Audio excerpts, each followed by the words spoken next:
Welcome back to your Saturday edition of Good Morning Vail here on TV8. I'm your host, Liz, and I am joined on the sofa with somebody super special. We all need some magic in our lives. This is Dan Fleshman, everybody. Hi. Hello, good morning. Thank you. You are so awake and ready for this. I love it. This is just a front. I'm really still asleep. And Okay. So it's a magic trick. That's right. Well, we are super excited to have you here. Everybody can Thank agree you. that magic is something that brings us all together, makes us enjoy a little bit of wonder and mystery, and just to be surprised all the time. I wore my watch because I was hoping that it would just disappear, and then you'd pull it out of your pocket or something like that later. I have to say, I've really been obsessed with magic for a very long time. I was a magician's assistant for 4 years. I traveled and got sawed in half, cut in half, blown up, and all that fun stuff, and that was a different type of magic than what you do. But it just gave me such an appreciation for the tricks and for the things that you could do, the sleight of hand, and the way that you can just create such an illusion for people. It makes me really thrilled. How long have you been doing magic? Did you start when you were a child? I was 14 when I started. So and what made you like it? It was just a hobby. I mean, I had a neighbor friend come over one day, David Williamson actually, and there's a David Williamson that's pretty well known in the magic community. And then this was just a buddy I grew up with. He was probably 6 years younger than me, and he came over with a magic set one day, and I was just shooting hoops in my backyard. And he says, "Hey, you want to see some magic?" And I'm like, "Oh, sure, okay." And he did a couple of tricks for me. I was like, "Oh my gosh!" And I didn't get hooked then, but it was just that curiosity, like it is for a lot of kids when they first get started. And then I got a little more into it each year. And then when I was 17, the bug bit me, and it's been downhill ever since. Nice. But downhill means uphill for you because you're still here. You've been in the valley for how long? 14 years now. 14 years, and I know that you're a regular over at the Chop House in Beaver Creek. Yes, that is correct. And so tell me what you do there. So I know it's a restaurant. So how does it go about when people come out to dine? Do you touch tables? How does this work? Well, sure. I mean, that's a great question. I've been doing tableside magic for years. I've been doing magic for 50 years. Wow. So, which I can't, when I even say that number, I think, I can't believe it's been that many years. So yeah, Brian Nolan hired me originally, and then the new owners, Dan, Stacy, and Phil, brought me on, kept me on when they bought the establishment. And so yeah, basically I dress just like this, so I just kind of go throughout the restaurant. I'm kind of really an ambassador for the restaurant, you know. Wow. The magic for me is secondary. Oh, okay. You know, because, I mean, even though that's what I'm doing, I don't feel as though, I don't want it to be an intrusion to someone's table. You know, it's just a very casual approach. You know, not everybody, believe it or not, wants to see magic, which is fine. That surprises me. Oh, my wife would be one of those people. Really? Well, no she thanks. lives with you. You're probably every day going, "Honey, look at this Oh, no, trick." I don't. I do not. I do not. Oh, you don't? Not at all. You know, I learned years ago not to do that. And maybe that's so why we've funny. been married 33 years. Maybe. So. But yeah, so it's just a real casual approach, and you know, I mean, this is learned over the years. You know, it's just far as you know, I think back when I first started, and I thought everybody would want to see magic, and I'd have to do magic, and you don't have to. You know, it's all good. So I just kind of do the tableside magic, and so you know, over the years, you know, I'm extremely grateful that I've been able to develop a regular clientele that continues to come back every year and support the tableside magic. And Really? So people do obviously love the food there because it's amazing, but they actually do come back just to be delighted by the magic, which makes me so happy because there's nobody else that carries the same thing that you guys do over there.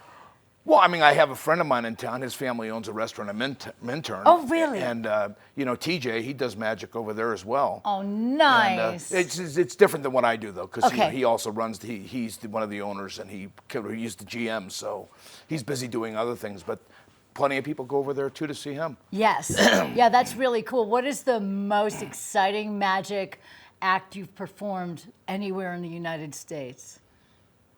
Like I don't know. I mean, Like, have you ever been anywhere like, oh my God, yes, I was at the Magic Castle in California? Well, yeah, I mean, that was what, I guess when I was a kid, that was one of my, I don't like bucket list. I've never been like a bucket list guy. That's okay. But, you know, that was like a goal of mine, was to perform at the Magic Castle in Hollywood. And then a friend of mine, one of my mentors, Harry Monty, had worked there from the day it opened in 1963.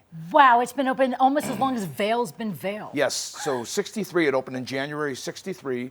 And Harry is from St. Louis originally, so am I. And so he worked there literally, I think it was, oh my gosh, 63 years in a row.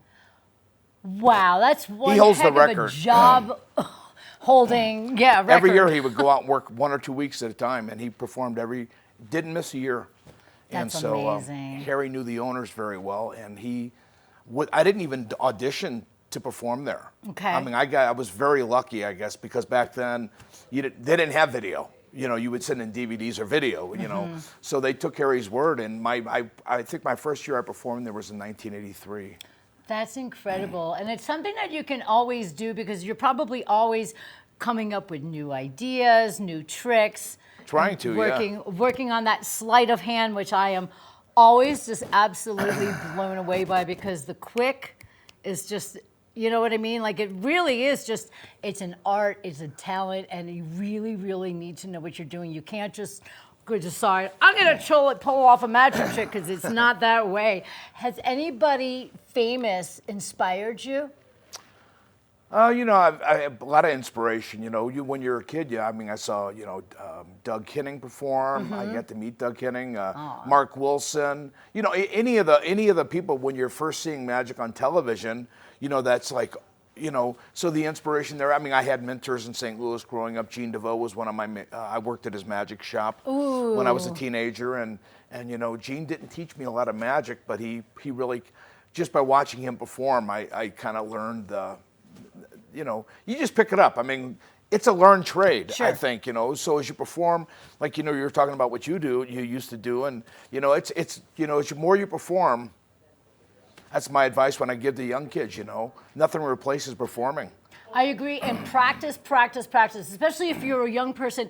Now, the names you mentioned maybe not be resonating with the younger group, but somebody like David Copperfield, people can relate to just because that's a universal name, and anybody of any age knows who he is, unless they've been living under a rock. Well, you know, you got David Blaine, you know. I love him. So, you know, and Yes. he was extremely instrumental for, I think, not changing the course of magic, but maybe changing the how it was presented, because, you More know, illusions. he was the first guy that actually went into the streets and was going around doing street magic. Oh my God. And I mean, people have done it before. There's been street performers throughout eons, Yeah, go centuries. to Venice Beach, you'll see it all day. Centuries, there's guys been performing in streets, but you know, he took it to another level, incorporating media with it, and Nice. yeah, you know, and I've not met David, but you know, he's just a wonderful person from what I understand, and you know, he's done a lot of really good things. You know, magic is really, I want to say the last probably 10 years.